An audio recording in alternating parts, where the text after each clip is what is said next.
Okay, imagine this. A really quiet, beautiful mountain village, Mm. in Switzerland. Feels totally timeless. But then, bam, everything changes. Just catastrophically.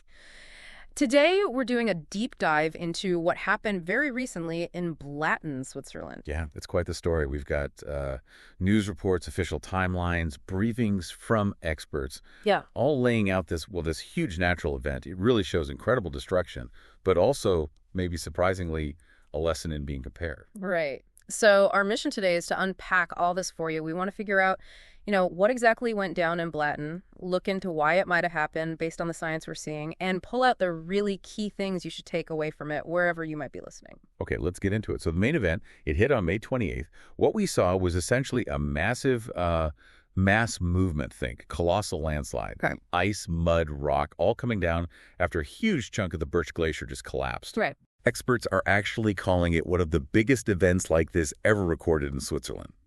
Big enough that apparently tremors were felt right across the country. And the scale is it's hard to picture, isn't it? The sources are saying something like 90% of the village, it's either buried or totally destroyed. Yeah. I saw some footage, just this huge flat area of mud and debris where, buildings used to be.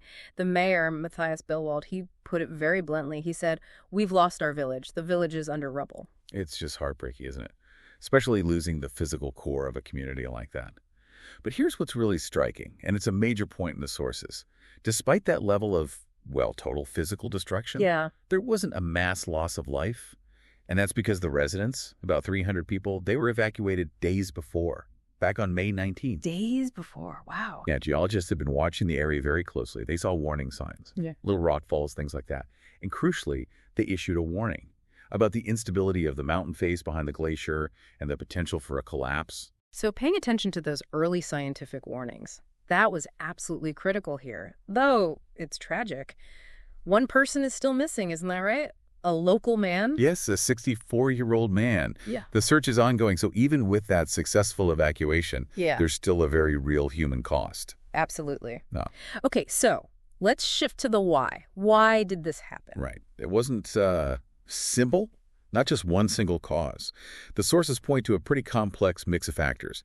There was already instability in the mountain face itself, described as like crumbling. Okay, so a pre-existing weakness. Exactly. And then on top of that, you had the Birch Glacier sitting on that slope. It was becoming more and more unstable, basically disintegrating. Those were sort of the immediate triggers. But how do the sources connect this to, the bigger picture, climate change, for instance? That's where it gets really interesting. Now, the sources are careful. They acknowledge it's complex to pin this specific collapse only on climate change because of those mountain issues you mentioned. All right. But there's a strong, likely link being drawn. Professor Christian Hugel, he's cited in the reports, he points out how warmer temperatures in the Alps are directly impacting the permafrost. Permafrost. Remind us, that's the frozen ground, the ice that's meant to hold things together in high mountains. Precisely. Think of it like the natural cement, the glue holding those steep slopes and rock stable. As global temperatures rise, that permafrost starts to thaw. Uh-huh. And when that glue melts, it seriously destabilizes the rock. It makes collapses like this one more likely, or contributes to the glacier on top becoming unstable. Swiss glaciologists, they've seen this accelerated glacier melting and permafrost thaw, and they've linked it to global warming in recent years.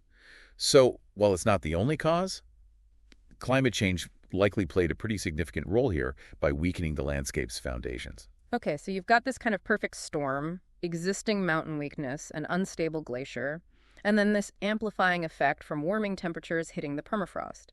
Millions of cubic meters of stuff came down. Burying the village, yes, but also damming the Lonza River, creating a new lake. Exactly. And that immediately creates a downstream risk.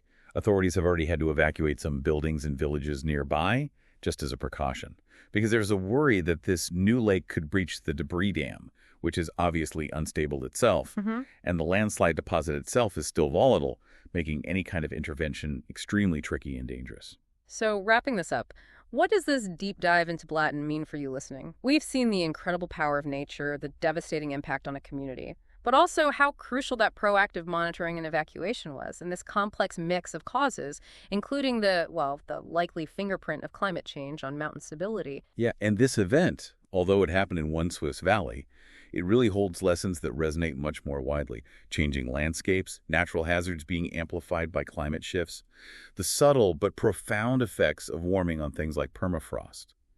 These are factors relevant far beyond the Alps. Understanding these events helps us grasp the forces shaping our planet, and it really underlines why we must listen to scientific warnings. And maybe it leaves you with this thought to chew on.